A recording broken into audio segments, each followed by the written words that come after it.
TF1 s'est encore illustré de la mauvaise façon, au travers d'un reportage entre une thermique, une hybride et une électrique. Bon, j'ai pas regardé le reportage, mais j'ai même pas envie en fait. Il y a l'article de MacForever qui le raconte. On va détailler ça. TF1 a monopolisé 3 journalistes, et sans doute 3 quarts d'heure et une bonne journée de travail pour tenter un trajet en voiture thermique et en électrique. Nous prenons l'autoroute, c'est parti pour 310 km, départ de Villeneuve-d'Ascq, dans le nord, pour Étretat en Normandie, avec une voiture diesel, une hybride et une 100% électrique. À côté du Paris-Marseille d'Élise Régaud, on se dit que l'électrique a toutes ses chances de s'en sortir, et pourtant. Alors, c'est une ID4, 52 kWh, c'est une petite batterie, faut quand même préciser.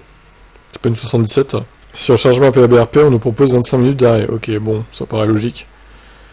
Mais les journalistes préfèrent manifestement éviter Amiens, pourtant plus rapide de 25 minutes. La ville était entourée de bornes rapides.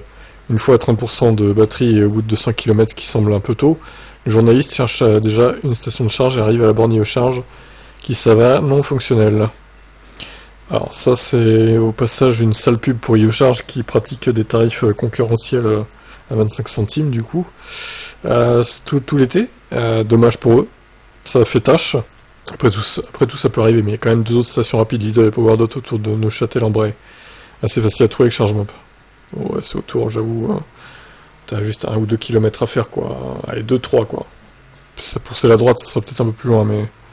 Alors, le journaliste décide plutôt d'aller dans un supermarché avec des bornes assez nécessitant 5h15 de charge complète. Sébastien Ember n'en revient pas alors qu'il vient pourtant de brancher un câble destiné à la charge lente, celle des bornes de village ou d'habitation donc qui n'ont pas vocation à être utilisées pour un long trajet. L'homme retourne donc sur autoroute et coup de malchance, la seule borne de la station Total est encore en panne.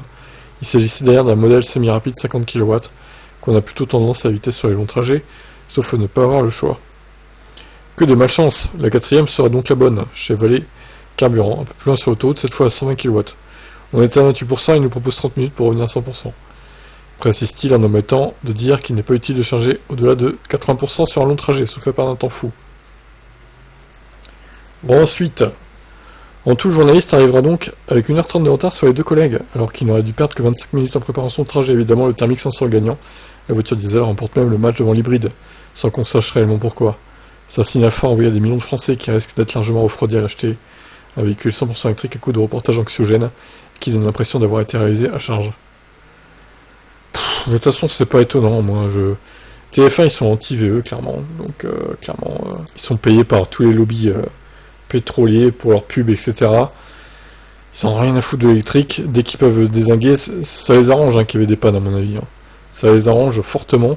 Ils n'ont pas cherché plus que ça à se creuser la tête pour trouver une solution rapide. Les journalistes qui n'y connaissent que dalle, en plus.